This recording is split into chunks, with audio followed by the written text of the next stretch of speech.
Romansa fiksi sejarah Kerajaan Singosari. Kisah antara Ken Arok dan Ken Dedes. Ken Arok merupakan pendiri dari Kerajaan Tumapel yang dikenal juga dengan Kerajaan Singosari. Siasat Arok yang cerdas mampu menjadikan Tunggul Ametung sebagai Raja Tumapel yang terbebas dari kungkungan Kediri. Namun Arok sangat tertarik dan menaruh hati terhadap permaisuri, yaitu Ken Dedes yang merupakan istri dari Tunggul Ametung. Ternyata Dedes pun punya perasaan yang sama dengan Arok.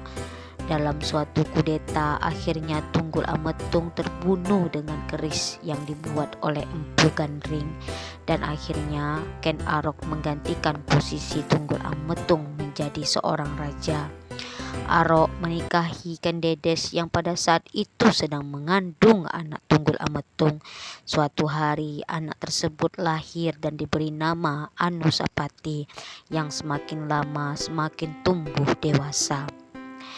Namun Anusapati tumbuh dewasa dengan adanya dendam terhadap Ken Arok yang menganggap bahwa Ken Arok menggantikan posisi ayahnya sebagai seorang raja. Akhirnya Anusapati membunuh Ken Arok dengan keris yang membunuh ayahnya, yaitu keris yang dibuat oleh Empu Gandring. Anusapati menggantikan posisi Arok menjadi raja, namun tidak berlangsung lama. Dendam semakin lama semakin kuat.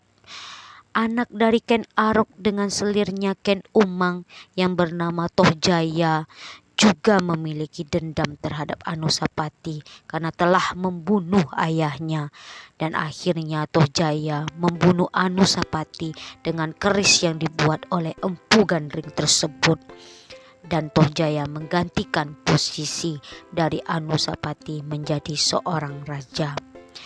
Baiklah anak-anak, dari kisah fiksi sejarah ini kita dapat mengambil kesimpulan bahwa kita tidak boleh menanamkan dendam di dalam diri kita, karena dendam itu tidak akan ada habisnya. Maka berbuatlah baik.